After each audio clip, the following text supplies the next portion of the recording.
33절까지의 말씀 우리 같이 한 절씩 교독하겠습니다. 가정에서 예배 드시는 분들도 다 같이 성경을 찾으셔서 같이 공독을 하시겠습니다. 사도행전 2장 22절에서 33절까지의 말씀 우리 같이 한 절씩 교독하겠습니다.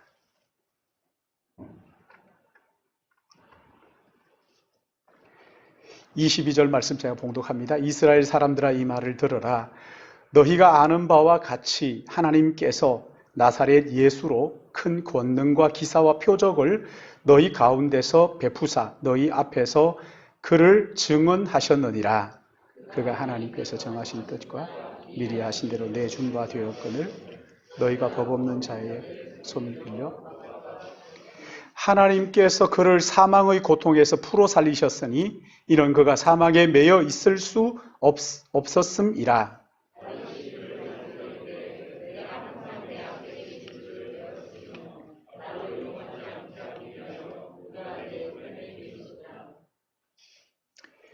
주께서 내게 몇 절 했죠? 네. 그러므로 내 마음이 기뻐하였고 내 혀도 즐거워하였으며 육체도 희망에 거하리니 주의 거룩한 자로 썩음을 당하지 않게 하실 것이미로다. 주께서 생명의 길을 내게 보이셨으니 주 앞에서 내게 기쁨이 충만하게 하시리로다 하였으므로 형제들아, 내가 조상 다윗에 대하여 담대히 말할 수 있노니 다윗이 죽어 장사되어 그 묘가 오늘까지 우리 중에 있도다.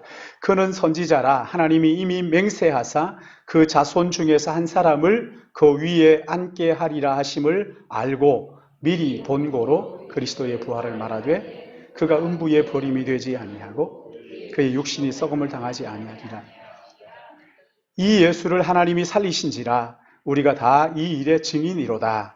하나님이 오른손으로 예수를 높이심에 그가 약속하신 성령을 아버지께 받아서 너희가 보고 듣는 이것을 부어주셨느니라. 아멘.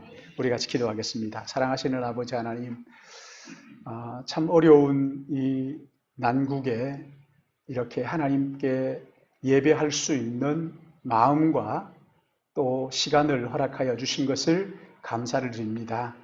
우리 가운데 더러는 가정에서 또 더러는 현장에 오셔서 예배하는 모든 예배자들 가운데 이 시간 말씀으로 찾아오셔서 우리의 마음의 문을 열고 하나님의 진리의 말씀을 듣는 동안 성령 하나님께서 깨닫게 하여 주심으로 우리 안에 하나님의 놀라운 역사가 태양처럼 빛나며 예수 그리스도의 구속의 은총이 우리의 마음에 가득할 수 있도록 그리하면 모든 어두움을 물리치고 예수 그리스도의 부활의 영광으로 충만한 시간 되게 은혜를 베풀어 주시옵소서. 하나님 아버지, 부족한 종이 말씀을 들고 섰습니다. 두렵고 떨리는 마음 가지고 서싸우는 이 시간 성령께서 온전히 주장하여 주시어서 아버지의 말씀 대언하게 하여 주실 뿐만 아니라 피차 은혜 받는 복된 한 시간 되게 도와주시기를 간절히 소원하옵고 한 시간 주님 앞에 의탁하오니 아버지여 인도하여 주시옵소서. 예수님의 이름으로 간절히 기도드리옵나이다. 아멘. 우리 기독교는 세계 어느 종교에서도 찾아볼 수 없는 아주 독특한 것을 가지고 있는데 그것은 한 인격에 초점을 맞추고 있다는 거예요. 기독교는 예수 그 한 분의 모든 것을, 모든 초점을 집중하고 있어요. 그러기에 예수를 모른다. 그러면 기독교를 모르는 거지. 예수 그리스도 중에서 특별히 예수님의 죽으심과 부활, 이것은 기독교에 살아 움직이게 하는 심장과도 같은 거예요. 그래서 복음서를 보시면은 마지막 부분에 예수님께서 이 땅에 고난당하시고 부활하신 그 내용들을 집중적으로 조명하고 있는 것을 볼 수가 있습니다. 오늘 우리가 읽은 이 본문 말씀은 예수님께서 부활하시고 승천하신 후 열흘이 지나 오순절날 하늘로부터 성령께서 임하신 그 내용을 기록하고 있는 말씀이에요. 오순절 성령께서 임하시자 하늘로부터 급하고 바람 같은 소리가 그들이 모여있던 그 공간 가득 채웠습니다. 온 집에 가득했다고 합니다. 그런가 하면 불의 혀같이 갈라지는 그 불꽃이 각 사람의 머리 위에 임하여 있었습니다. 성령은 개인적으로도 역사하셨고 전체 그 건물 가운데 공간 속에도 역사하셨던 것을 우리가 볼 수가 있어요. 성령이 역사하시자 사람들이 깜짝 놀랐습니다. 그리고 지금 무슨 일이 일어나는지 어리둥절한 사람들 가운데에서 사도 베드로가 일어나서 세상 사람들, 거기에 모여있는 사람들을 향하여 복음을 전한 내용이 오늘의 본문 말씀이죠. 그러니까 이 말씀은 기독교가 성령이 임하시고 가장 첫 번째로 세상에 선포한 복음이란 말이죠. 그러기에 오늘 이 본문에는 우리 기독교가 세상에 들려주고 싶어 하는 가장 소중한 핵심 진리가 들어있는 아주 귀한 말씀이에요. 여기 22절 말씀을 한번 다시 읽어볼까요? 22절 같이 봅니다. 시작. 이스라엘 사람들아 이 말을 들어라. 너희도 아는 바와 같이 하나님께서 나사렛 예수로 너희 앞에서 그를 증언하셨느니라. 아멘. 여기를 보시면요. 하나님께서 예수, 나사렛 예수에게 권능과 기사와 표적을 베풀게 하심으로 그를 증언하셨다. 하나님께서 나사렛 예수가 누구신지를 증언하셨다. 이렇게 말씀을 하고 있어요. 여러분 여기 하나님께서 나사렛 예수가 누구신지를 증언하셨다 하는 이것이 뭘 증언하셨다는 거예요? 아니 예수님의 무엇을 증언하셨다는 겁니까? 예수 그가 하나님의 아들, 하나님이 보내신 하나님의 아들이다 하는 것을 하나님께서 증언하셨다 이렇게 말씀하시죠. 여러분 이것이 교회가 세상에 들려준 첫 번째 복음이에요.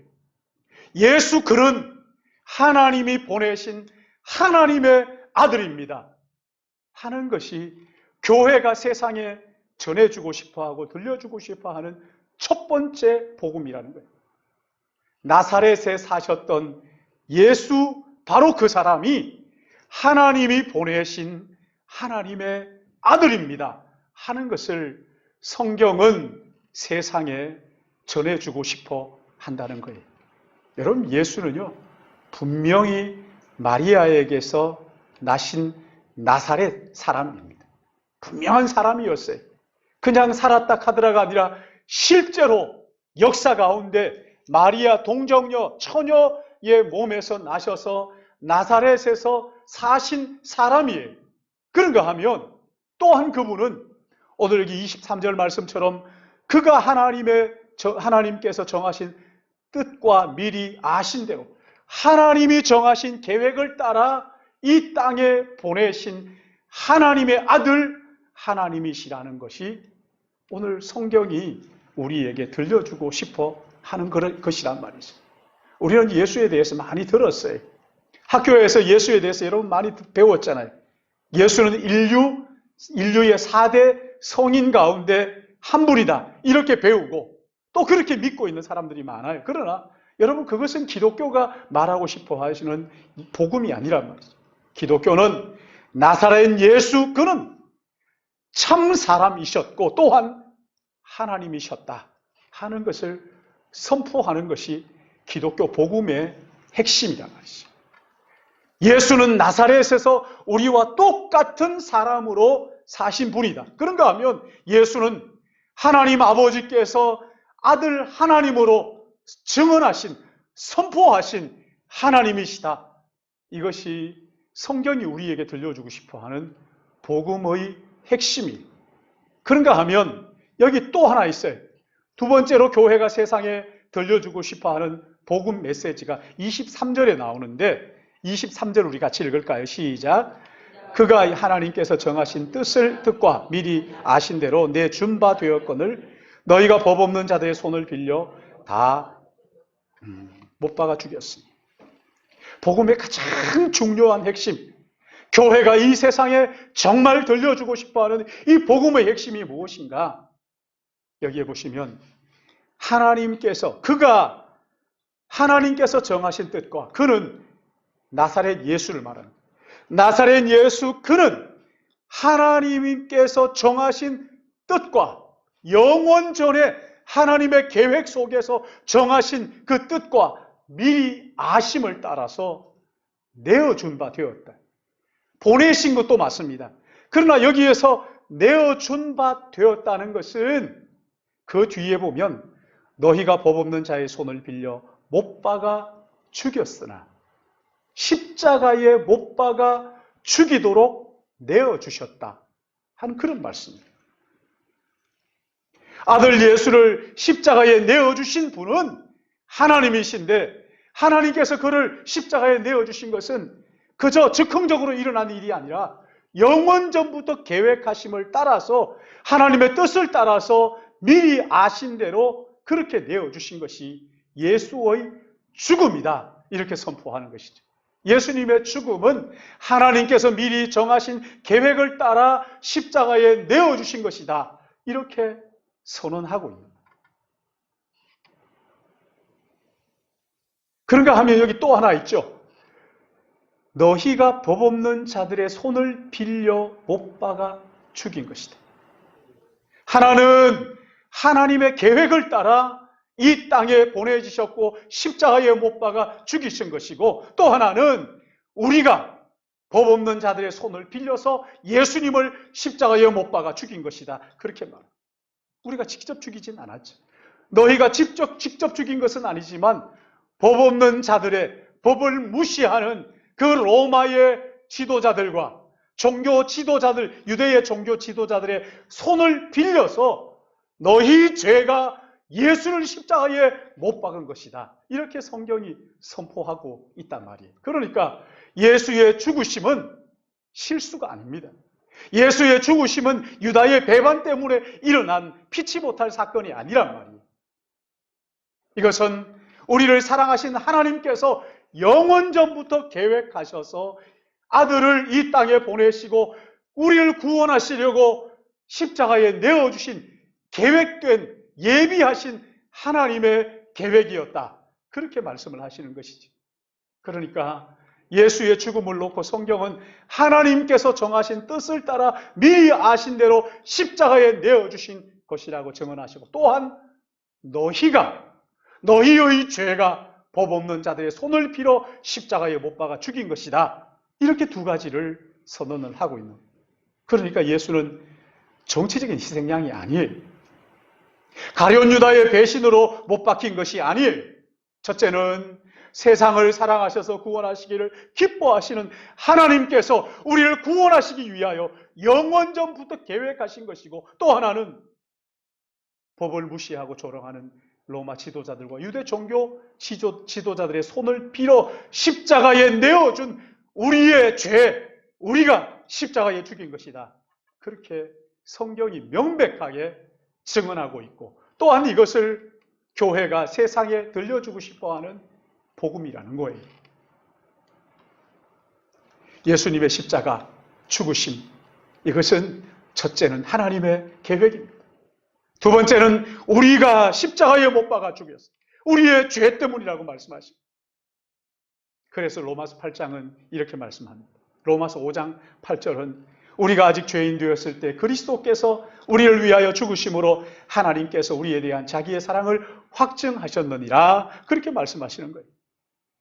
허물과 죄로 영원한 저주의 자리에서 벌벌 떨고 있는 우리를 하나님이 보시고 그의 품에 안아주시고 그의 품에 안겨 계신 예수 그리스도 그 아들을 저주의 자리에 내놓으신 그 하나님의 사랑, 하나님의 그 놀라우신 사랑, 여러분 이 사랑을 아십니까?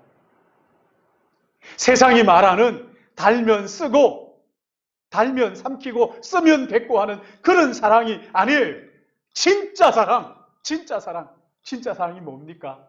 아무 자격도 없고 공로도 없는 우리를 영원 전부터 사랑하셔서 우리를 살리시려고 그의 아들을 이 땅에 보내시고 십자가에 내어주시면서까지 우리를 구원하시길 기뻐하셨던 그 일방적으로 우리에게 쏟아 부어주시는 하나님의 그 놀라우신 사랑, 이 사랑을 우리가 받았단 말이죠. 오늘 성경은 자격 없고 공로 없는 우리가 하나님의 이 사랑의 근거, 사랑을 받은 근거가 나에게 있지 않고 하나님의 그 영원부터 하신 언약, 약속 가운데 있는 것이다. 그렇게 우리에게 말씀을 하시는 거란 말이에요. 하나님의 언약이 우리의 사랑의 근거이다. 그렇게 말합니다. 그러기에 우리는요, 어떤 형편에 있든지, 어떤 상황에 있든지 하나님의 그 사랑을 기억하고 흔들리지 않는 구원의 기초인 예수 그리스도의 그 하나님의 언약과 예수 그리스도의 십자가의 죽으심 그 위에 서서 얼마든지 우리를 기뻐할 수 있고 황홀해할 수 있는 것이지. 그래서 바울은 기쁨에 가득 차서 고백하기를 누가 우리를 그리스도의 사랑에서 끊으리요? 환난이나 공고나 박해나 기근이나 적신이나 위험이나 칼이랴 그 어떤 것들도 우리를 우리 주 그리스도 안에 있는 하나님의 사랑에서 끊을 수 없으리라. 우리가 그 사랑을 깨닫게 된 것, 여러분 십자가의 그 사랑을 깨닫게 된 것이 언제였습니까? 내가 바라고 소원하는 기도가 응답될 때 하나님이 나를 사랑하시는구나 여러분 깨달으셨어요? 그런 거 아니잖아요. 우리가 얼마나 어리석고 얼마나 이기적이고 얼마나 변덕스러운지 우리는 알잖아요. 죄로 망가진 우리가 내가 바라고 소원하는 것이 다 이루어지면 여러분 이 땅이 천국이 되겠어요? 여러분 어떻게 생각하세요? 내가 바라고 소원하는 게 다 이루어지면 드디어 이 나라가 천국이 되겠느냐고요? 천만의 말씀이에요. 지옥이 되고 말 거예요. 여러분 우리는 내가 바라고 소원하는 것이 응답됨으로 그때 내가 하나님의 사랑을 깨달았습니다. 이렇게 말하는 사람들이 아닙니다. 내가 얼마나 이기적이고 내가 얼마나 변덕스럽고 내가 얼마나 보잘것없는지를 알고 있잖아요. 그러나 이런 모든 것들을 다 뛰어넘어서 영원히 변하지 않는 하나님의 그 언약과 실제로 우리 역사 가운데 일어난 예수 그리스도의 십자가의 그 구속의 역사를 근거해서 그 반석 위에 우리의 믿음이 세워져 있기 때문에 어떤 어려움 가운데에서도 우리는 하나님을 찬양할 수 있는 거예요. 할렐루야. 우리의 믿음의 근거가 그 반석 위에 서 있는 거예요. 여러분 우리의 믿음의 뿌리가 어디에 있는지를 잘 살펴봐야 하는 거예요. 너무나 이기적이고 자기중심적이고 한 우리에게 흔들리지 않는 변함없는 예수 그리스도의 그 십자가의 죽으심 그 사건 위에 객관적인 그 십자가 사건 위에 우리의 믿음이 세워져 있기에 여러분 어떤 경우에도 우리의 믿음은 흔들리지 않는다고 확신할 수가 있는 거예요. 그러기에 여러분 얼마나 감사한 일이에요. 우리의 감정을 따라 하나님 우리 구원하신 것이 아니라 영원한 하나님의 언약, 계획하심, 미리 아심, 그리고 그 아들을 내어주신 그 십자가 사건 위에 우리의 구원을 세워놓으셨기 때문에 어떤 고난 속에서도 흔들리지 않는 거예요. 여러분 이런 객관적 사실 위에 우리의 믿음이 세워져 있기 때문에 이 세상을 바라보면서도 세상이 어떻게 하더라도 나를 바라보면서 내가 얼마나 변덕스러워도 영원히 변하지 않는 반석 위에 세워진 그 믿음 위에서 황홀해하고 기뻐할 수 있는 눈에 보이는 것이 없어도 귀에 들리는 것이 아무것도 없어도 그 하나님의 사랑 아들을 내어주신 그 대속의 은혜 십자가의 그 구속의 은총 이거 생각하면서 어디서든지 언제든지 감격하고 감사할 수 있는 거랍니다. 그런가 하면 동시에 죄 없는 자들을 손을 빌어 구주를 십자가에 못 박은 나 주님 나는 주님의 십자가에 못 박은 죄인입니다. 고백하는 이 믿음 말이죠. 여러분 신앙생활을 오래 했다고 해서 신앙생활 오래 하는 거 아무 가치 없습니다. 그런 얘기는 아닙니다. 여러분 평생 신앙생활 하는 거 얼마나 귀한 일이에요. 그러나 그보다 더 중요한 것이 뭡니까? 나의 죄가 구주를 죽게 했다는 거예요. 나는 구주를 하나님의 아들 예수 그리스도 그분을 십자가에 못 박아 죽이지 않으면 구원받을 수 없는 죄인이라는 것을 내가 깊이 깨닫는 거예요. 평생을 교회 다녀도요, 이것을 깨닫지 못하면 그리스도인 아니에요.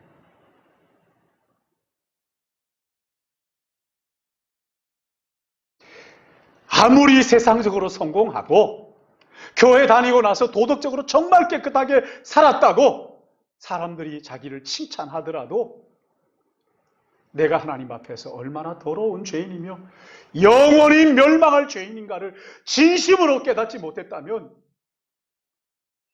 그 사람은 아직 진정한 그리스도인 아닙니다. 불신자예요. 너희가 법 없는 자의 손을 빌어 못 박아 죽인 예수, 그가 나의 구주와 주님이라는 것을 깊이 깨닫고, 오 주님, 나는 죄인입니다. 나는 어쩔 수 없는 멸망할 죄인입니다. 여러분, 이것을 깨닫기 전까지는, 이 복음을 깨닫기 전까지는 그 사람은 진정한 그리스도인이 아닙니다. 직분이 뭐냐 이런 거 따지는 게 아니에요. 내가 정말 뼈저리게 옳습니다. 나의 죄가 죄 없으신 그분을 십자가에 내어줬습니다. 나의 이 허물과 죄로 말미암아 주님이 죽었습니다. 나는 주님을 죽인 죄인입니다. 장본인입니다. 이렇게 뼈저리게 느끼고 깨닫고 고백하기 전까지는, 여러분 깨닫기 전까지는 불신자란 말이에요. 사랑하는 여러분, 여러분은 언제 나는 예수를 죽인 죄인입니다 고백해 보셨습니까? 여러분은 언제 내 죄가 예수를 십자가에 내어줬습니다, 나는 죽어 마땅한 죄인이기에 구세주가 필요합니다, 언제 그렇게 고백해 보셨어요? 혹시 우리 가운데 그렇게 고백하기는 했는데 옛날에 오래전에 그렇게 고백했었습니다 이러는 사람이 있을지 모르겠어요. 여러분, 그 사람 신앙에 병든 사람, 코로나보다 더 무서운 영적 병에 걸린 사람. 예전에 내가 그랬다는 게 아니에요. 우리 수많은 믿음의 선배들은 믿음의 연륜이 깊어지면 깊어질수록 점점 더 주여 나는 죄인으로소이다, 나는 주님을 십자가에 내어준 장본인입니다, 내가 죄인입니다, 주님을 닮아가면 닮아갈수록 이 고백이 점점 더 뚜렷해지고 선명해졌어요. 여러분, 다른 사람들이 나를 칭찬한다고 그게 내가 아니잖아요. 다른 사람은 몰라도 나는 나를 알잖아요. 내가 하나님 앞에서 어떤 존재인지 여러분 알잖아요. 남들이 얘기하는 거 거기에 속지 않잖아요. 내가 어떤 존재인가를 하나님 앞에서 아는 거지. 오 주님, 오늘도 나는 주님을 십자가에 못 박은 장본인입니다. 오 주님, 나는 죄인입니다. 여러분, 이런 고백을 날마다 하나님 앞에 드리는 사람이야말로 진정 복 있는 성도인 것을 깨닫기를 바랍니다. 불법한 자들의 손을 빌려 예수를 십자가에 못 박은 장본인이 나라는 것을 깨닫고 날마다 그 고백하며 주님을 따라가는 사람이 그리스도인이지. 사랑하는 여러분, 오늘 여기 본문에는 그것보다 더 중요한 복음을 지금 우리에게 말씀하고, 24절 말씀, 우리 24절 같이 읽어볼까? 24절 같이 봅니다. 시작. 하나님께서 그를 사망의 고통에서 풀어 살리셨으니 이는 그가 사망에 매여 있을 수 없었습니다. 아멘. 하나님께서 나사렛 예수 그를 사망의 고통에서 풀어 살리셨으니 이는 그가 사망에 매여 있을 수 없습니다. 하나님께서 나사렛 예수 그를 사망의 고통에서 풀어 살리셨는데 이는 그가 사망에 매여 있을 수 없는 분이시기 때문에 우리의 모든 죄와 슬픔과 고통과 모든 질고를 지고 십자가에 죽으셨는데 하나님 아버지께서 그를 사망의 고통에서 풀어 살리셨어요. 여러분, 여기서 말하는 사망은 단순히 육체의 죽음을 말하는 거 아니라는 거 아시지요? 육체의 죽음이 아니에요. 우리가 가장 두려워하는 것은 죽음입니다만은 또 들어는 어떤 분들은 용감하게 그 죽음을 아무렇지도 않게 맞이하는 분들도 있기도 합니다만, 그러나 거의 모든 분들은 이 죽음을 두려워합니다. 죽음에 무엇을 두려워하는 겁니까? 내가 이 세상에서 떠나는 걸 두려워합니까? 그거 아니지요, 그렇지? 죽음 속에 담겨져 있는 하나님의 징벌, 죽음 이후에 있는 영원한 심판, 하나님의 형벌을 두려워하는 거예요. 여러분, 죽음은 불교에서 말하는 것처럼 자연스러운 게 아닙니다. 하나님의 형벌로 우리 가운데 들어온 거란 말이죠. 그래서 그 죽음을 맞이할 때 우리가 두려워하는 이유가 뭡니까? 하나님의 형벌이 그 속에 들어가 있는 거예요. 그래서 예수님께서도 십자가에 못 박히셨을 때 나의 하나님 어찌하여 나를 버리시나이까? 여러분, 이 고백이 뭡니까? 아프다는 건 아니잖아요. 수치스럽고 부끄럽다는 게 아니잖아요. 이게 뭐예요? 하나님과의 단절. 십자가에서 하나님을 향하여 아버지라 부르지를 못하고 나의 하나님 왜 나를 버리십니까? 하나님으로부터 버림받는, 여러분 왜 그런 거예요? 십자가의 고통을 넘어 죽음의 공포를 넘어 하나님과의 단절된 이 죽음 안에 들어있는 하나님의 영원한 형벌, 하나님과의 단절됨, 지옥으로 떨어지는 거죠. 나의 하나님 어찌하여 나를 버리시나이까? 우리 주님의 고통은 죽음이 담고 있는 하나님의 무서운 형벌을 지금 이야기하는 거지. 아버지 하나님께서 우리의 죄를 대신하여 십자가에 달리신 그 아들 하나님을 버리신 거예요. 그렇게 사흘이 지난 후에 하나님께서 사망의 고통에서 풀어 살리셨는데 그 이유가 이는 그가 사망에 매여 있을 수 없었기 때문이다. 그분은 사망에 매여 있을 수 없다는 거죠. 여러분 한번 생각해 보세요. 예수님께서 그냥 거기에서 죽음에서 끝났다면은 여러분, 기독교는 세상에 존재하지 않고 우리는 이 세상에서 가장 불쌍한 사람들일 것이. 그러나 하나님께서 그를 사망의 고통에서 다시 살려주시고 그가 세상에 죽음에 매여 있을 수 없는, 죽음이 그를 묶어둘 수 없는 생명의 통치 가운데 있는 생명의 통치자라는 거예요. 예수님께서 십자가에서 버림받으셨기 때문에 오늘 우리는 하나님으로부터 버림받지 않는 것을 믿으시기 바랍니다. 우리 대신 예수님께서 버림받으셨으니까 우리는 하나님 앞에 버림당하지 않은 거예요. 우리 대신 예수님께서 거절당하셨기 때문에 우리의 기도는 하나님 아버지 앞에 거절당하지 않는 것을 확신하시길 바랍니다. 여러분, 여기에서 새로운 인류가 탄생하는 거예요. 그게 무슨 말입니까? 사망이 묶어 놓을 수 없는 그분이 우리의 구원자이신 예수 그리스도. 그러니까 여러분, 지금까지 예수 그리스도 전까지 모든 사람들은 사망의 종로로 타고 있어요. 사망 아래. 결국은 다 죽는 사람, 죽을 사람. 어떤 사람을 만나도 다 죽을 사람, 죽음 아래에 있는 죽음의 종로로 타는 사람들이었어요. 그러나 예수 그리스도 그분은 이 땅에 오셔서 우리의 모든 죄를 지고 십자가에 내어주셨고 우리의 죄를 대신하여 십자가에 죽으셨는데 하나님께서 그를 3일 만에 다시 사망의 고통에 풀어 살리시고 이런 죽음이 그를 묶어놓을 수 없는 분이셨더라. 죽음이 그를 묶어놓을 수 없는, 여러분 모든 인류는 이 땅에 왔을 때 죽음 아래에 있다니까요. 우리 가운데 죽지 않는 사람 손 들어봐요. 죽지 않는 사람 있어요? 아무리 어린아이도 결국은 죽음이 예비되어 있습니다. 오늘 일부 예배 때 우리 권사님 기도하시는데 그렇게 기도하시더라고요. 하나님 아버지, 우리는 죽기 위하여 태어난 자들이 아니라 부활의 그 영광을 맛보기 위하여 죽는 자들입니다. 할렐루야. 지금까지 모든 인류는 죽음 아래에 태어난 사람들이에요. 그러나 예수 그리스도 이분은 죽음이 묶어둘 수 없는 생명의 구주로 부활하신 것을 믿으시기 바랍니다.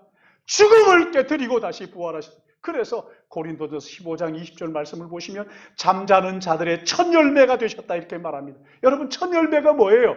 첫 열매가 나오면 그 다음에 수많은 열매들이 나올 것이라는 신호탄이 신호탄. 예수님이 그 신호탄이 되었다는 거예요.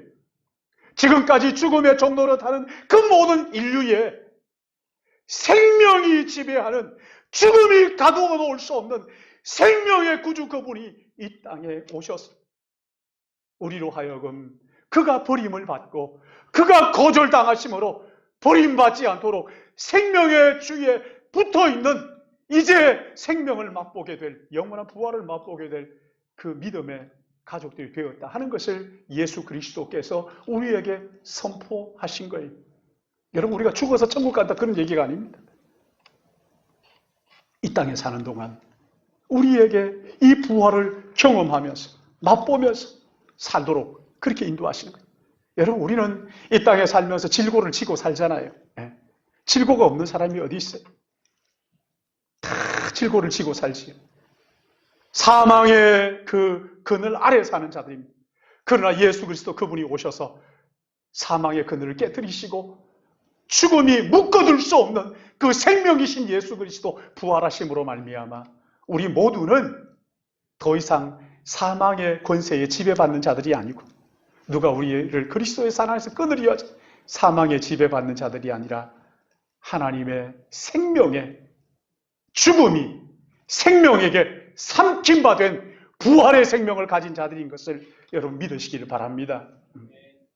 그러기에 여러분, 이 주님을 믿는 자들은요, 하늘과 땅의 모든 권세로부터 자유, 죽음의 권세로부터 자유하는 것을 확신하시기를 바랍니다. 여러분, 예수 안에서 우리가 완전히 새로운 피조물로 거듭났다. 이게요, 더 이상 죽음이 지배하는 삶이 아니라 생명이 우리 안에 역사하는 새로운 피조물이 되었다는 것을 지금 성경이 우리에게 전하고 있고, 성경이 세상에 들려주고 싶어하는 복음이란 말이죠.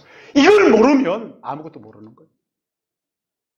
교회 아무리 오래 다녀도 이걸 모르면 그 사람 그리스도인이 아니고 불신자의 불신자.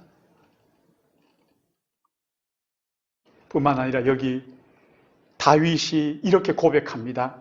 시편 16편에 보면 다윗이 주께서 내 영혼을 소홀히 버리지 아니하시며 주의 거룩한 자를 멸망시키지 않을 것이다. 이게 무슨 말씀입니까? 다윗은 여기 보면 이렇게 말하죠.